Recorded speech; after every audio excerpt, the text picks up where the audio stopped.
Well, the biggest industry event is come and gone, and after road tripping 3,000 miles round trip, taking on a 72-ounce steak, a 6-pound burrito, and then going crazy for 3 days being bombarded by video game quote-unquote journalists, all trying to get the next big scoop, we are finally here to give you the super secret lowdown on all the good and bad things you may or may not have heard about.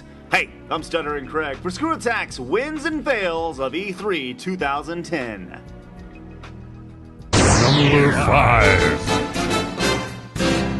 Every year, millions of people anxiously await to see what the big three are going to say at their press conferences. And if for some reason you missed it this year, let me just save you the trouble and tell you the general consensus is that Nintendo pretty much bent Microsoft and Sony over and made them its bitch. Why?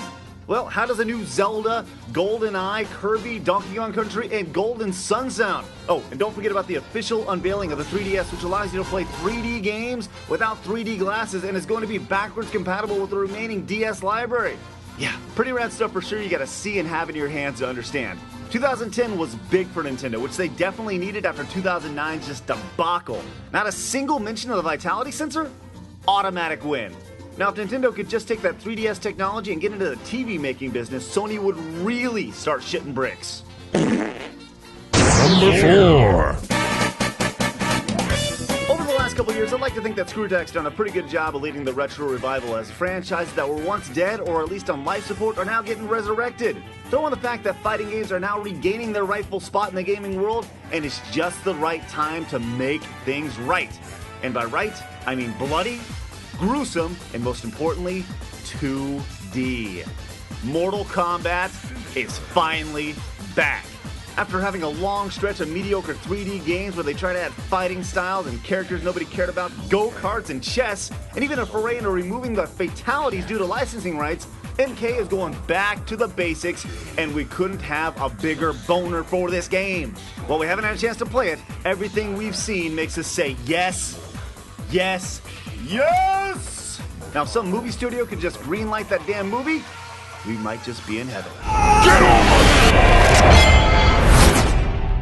Number 3. Parties are thrown left and right at E3. Some big, some small. And regardless of size, they're obviously all fun, but this year one company took the cake by a mile. And if you're fortunate enough to go to it, you know why. Activision freaking rented out the Staples Center and essentially had a private concert for about 5,000 of their closest friends as a who's who of music just rocked the place.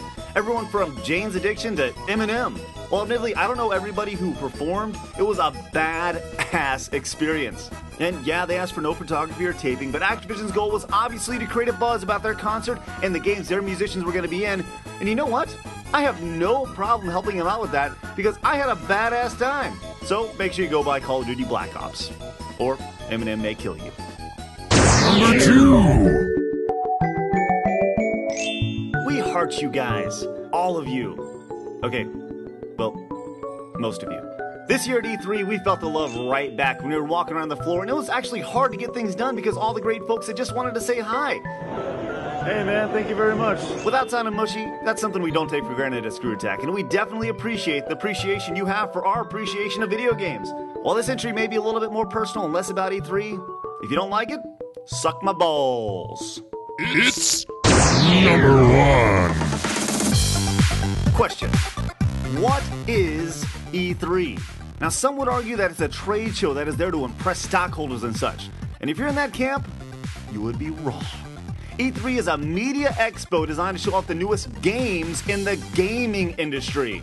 And while this year, yes, there was a bunch of crap on the floor, there certainly was a heck of a lot of gamers' games. You had the return to grace of Sonic, a new badass Contra, a new Castlevania 2 and 3D, a new Zelda, the return of one of the most badass sports games and fighting series in history. I mean, holy crap!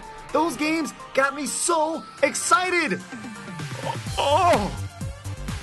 Move on to the fails. Number 5. You know, sometimes things just don't go off like you expect them to. Or rehearse them to in this case. As we already hit on, the Nintendo press conference was pretty rockin', with one of the lone exceptions being when it was time to show off a little bit of Zelda.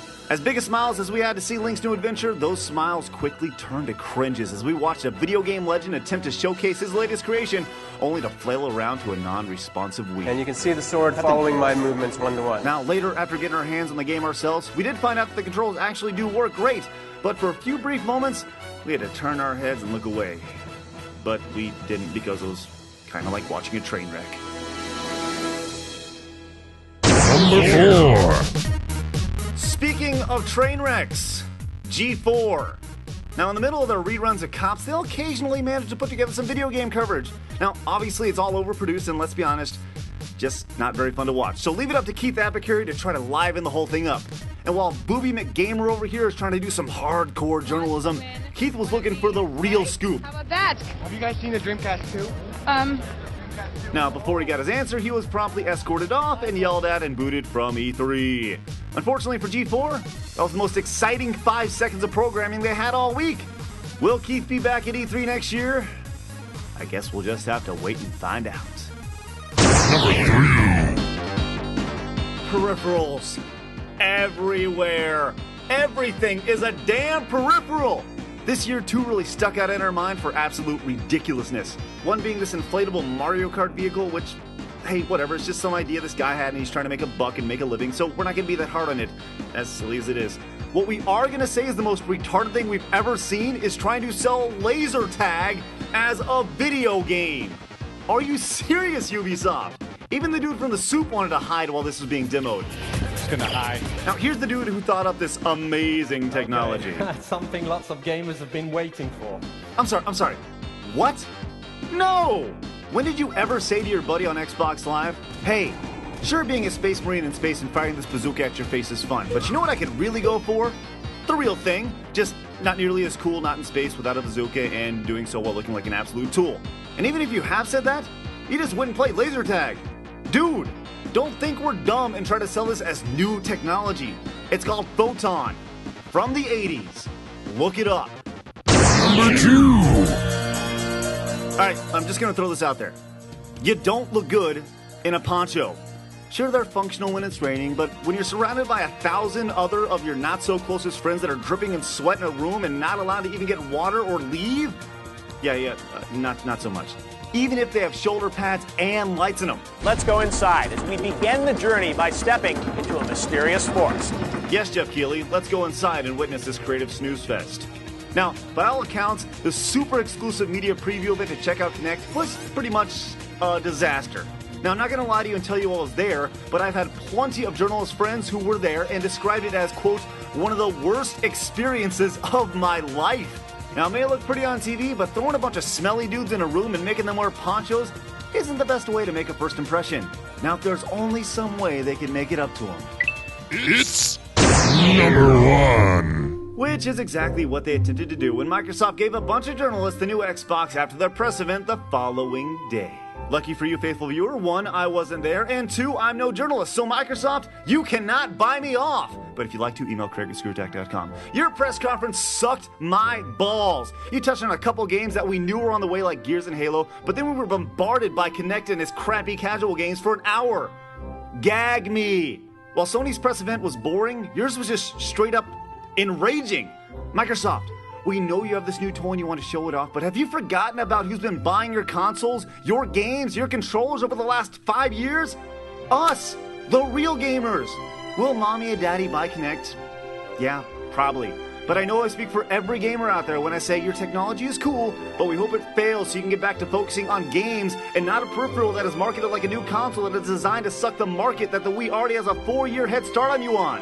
Now, I'm not going to say you can't come back from this like Nintendo came back from their crap fest last year, but for this year, Microsoft and Kinect, you fail. Hard.